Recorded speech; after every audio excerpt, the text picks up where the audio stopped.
Hi, and welcome to episode number 2 of Ask Ian. My name is Ian Westerman. I'm the head pro at essentialtennis.com. And in today's episode, we're going to be talking about how to transfer your practice play over to your match play. And today's question comes to us from Juan Bautista, I believe. Sorry, Juan, if that's not how you pronounce the second part of your name. He wrote and said, "My big problem is mental toughness. I need to know how to hit the ball in matches like in everyday rallies. I have the pressure of the match and hit balls badly." All right, Juan, this is really common. So don't feel badly that you're having this issue. It's something that we can all relate to. I mean, myself, everybody else watching can relate to this issue. I can promise you that no matter what their skill level is or even how long that they've been playing tennis. The big thing here, the key in my mind, is that, quite frankly, the ability to hit great shots in practice and the ability to hit great shots in competition, where you know that it counts, those two things, in my mind, are completely different skills.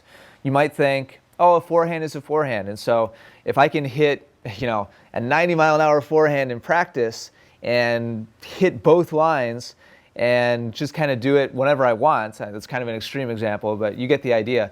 I know that in practice I can hit these amazing shots, so it just kind of seems logical that, oh, if I can do it, then I can do it. It doesn't matter, it shouldn't matter when it is or what the situation is or what's happening around me. I have the skill, right? And so I should be able to just execute it whenever I want.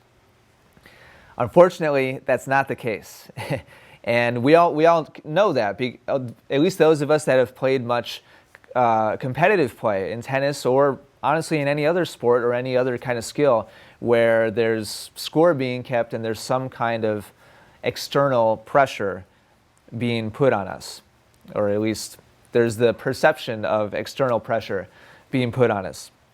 So my number one tip to you, Juan, and the big thing that I want to get across to you is that you may think that it should be the same, but the reality is it's not. And so what you need to do is practice executing when you know it counts as much as possible. Go out of your way to seek out competitive situations.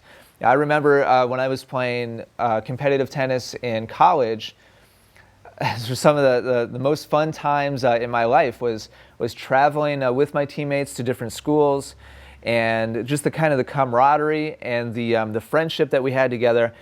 But I tell you what, we were such a competitive group. It didn't matter what we were doing, just riding in the van or hanging out, at the hotel room with a match the next day. Maybe we had a couple hours to kill in the hotel room. We were always competing at something. And so there was never a dull moment. Maybe we were just playing cards or just making up some kind of dumb game.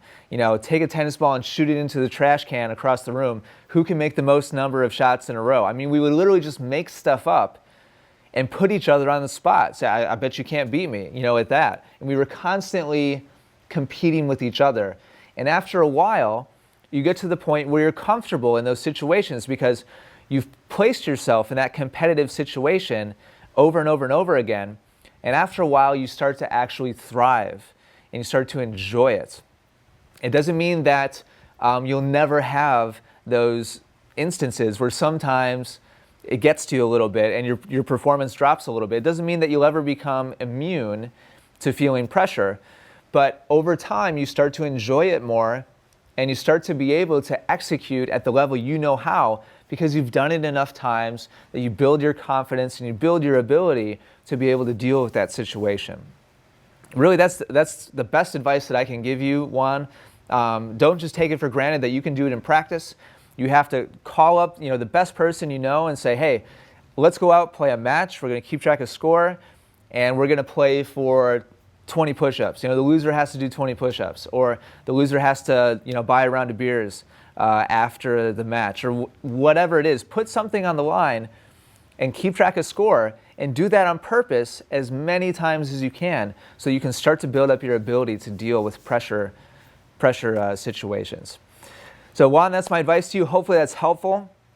If you're watching right now and you'd like me to answer your tennis-related question, just simply leave it right down below in the comments. Thank you for watching. If you've enjoyed this and you don't want to miss out on future episodes of Ask Ian, simply subscribe to my channel here on YouTube. Thanks again for watching. I really appreciate it. Hopefully this was helpful to you, and I'll talk to you again very soon.